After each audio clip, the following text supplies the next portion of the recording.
میرا سوال یہ ہے کہ جس طرح ہم نیکیاں چھپاتے ہیں، کیا اس طرح گناہوں کو بھی چھپانے کا حکم ہے؟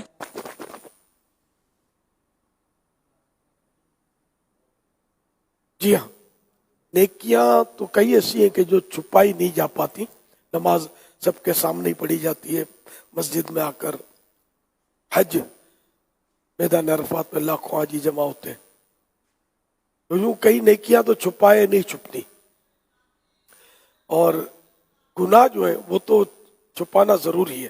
گناہ کیا بھی کسی نے معاذ اللہ، تو اگر اس نے علل اعلان کیا اور وہ جھجکتا نہیں ہے، اس سے شرماتا نہیں ہے، تو اس کو بے باک بولتے ہیں.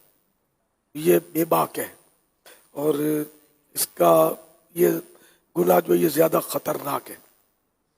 اس کو فاسق معلن بھی کہتے ہیں، یعنی کہ جب کہ کبیرہ گناہ ایک بار کیا علل اعلان، یا صغیرہ گناہ پر اصرار کیا کچھ بار کیا اس نے، تو اب یہ فاسق معلن علل اعلان فاسق ہے.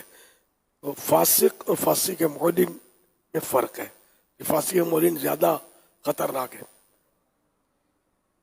اس لیے بالکل اگر معاذ اللہ گناہ ہو بھی گیا تو چھپانا ہوگا، کہ گناہ کو دوسروں پر ظاہر کرنا یہ بھی گناہ ہے.